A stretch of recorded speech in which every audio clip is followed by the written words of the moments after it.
Last week, an Ohio man was convicted for his role in the January 6th attack on the U.S. Capitol. His defense at trial?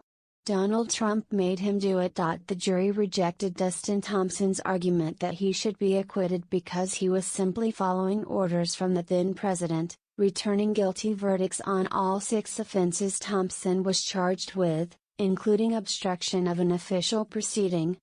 Thompson's conviction should signal to the other 700-plus defendants charged in the attack that the "Trump made me do it" defense is a loser. But importantly, rejection of this defense does not in any way exonerate Trump. In fact, the proceeding further demonstrated just how dangerous Trump's disinformation can be. During the trial, Thompson testified that after losing his job as an exterminator early, he had fallen down a rabbit hole of disinformation.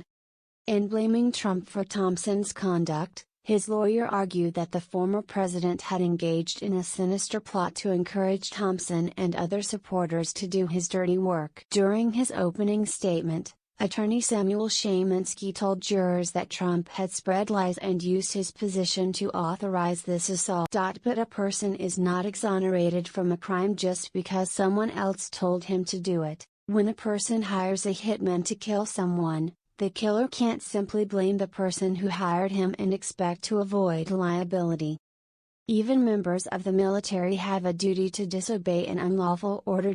Under certain limited circumstances, the law recognizes situations where a defendant's will is overcome by coercion from another person. The defense of duress, for example, will excuse a defendant's crime, but only if the person applying the pressure specifically commands the defendant to commit his crime under threat of death or great bodily harm, and the defendant had no reasonable alternative. The classic example is a bank robber who holds a gun to the head of an innocent driver and demands that the driver help the robber flee the scene. Here, when Trump famously urged his supporters at the ellipse on January 6 to walk down to the Capitol, Thompson was under no threat of. He could have chosen a reasonable alternative, such as protesting peacefully or walking away. As one juror told a reporter after the verdict, everyone agrees that Donald Trump is culpable as an overall narrative. Lots of people were there and then went home. Dustin Thompson did not, but that doesn't mean we should ignore Trump's words or consider them irrelevant to the attack. As Szymanski argued, his client was vulnerable to Trump's unsubstantiated claims. He described Thompson as a pawn and Trump as a gangster who abused his power to manipulate supporters. The vulnerable are seduced by the strong, Szymanski said, and that's what happened here. Judge Reggie B. Walton, who presided over the trial, also had harsh words for Trump after the verdict. "I think our democracy is in trouble," Walton said, "because unfortunately we have charlatans like our former president who, in my view, doesn't care about democracy but only about power." Although the rioters are responsible for their own actions, it's hard to believe the attack would have occurred without Trump's efforts. If Trump was the person who lit the match, then why has he not been charged yet with inciting an insurrection?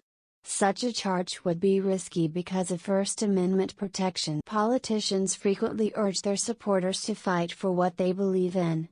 It is hard to imagine that the Department of Justice would indict a former president based on an untested legal theory. Unless DOJ uncovers evidence that links Trump to the planning of the Capitol attack, his role in the riot is unlikely to serve as the basis for charges against. But even if Trump is not legally responsible for the acts of the rioters, his complicity still matters. The January 6 attack illustrated in stark terms the power of a dynamic figure to inspire others to engage in violent extremism. When deciding whether to charge Trump criminally, DOJ must consider the divisive impact a criminal indictment would have on our country. Criminal charges against Trump could elicit a violent response from his supporters. Dustin Thompson's case shows that people are willing to attack law enforcement officers and other government officials for their leader. But, if Trump is not held accountable for his conduct, then others will be emboldened to follow suit. If left unchecked, Overzealous politicians will continue to use disinformation to manipulate people to become their pawns. The Thompson case shows us why charging Trump would be dangerous. It also shows us why not charging him would be unthinkable.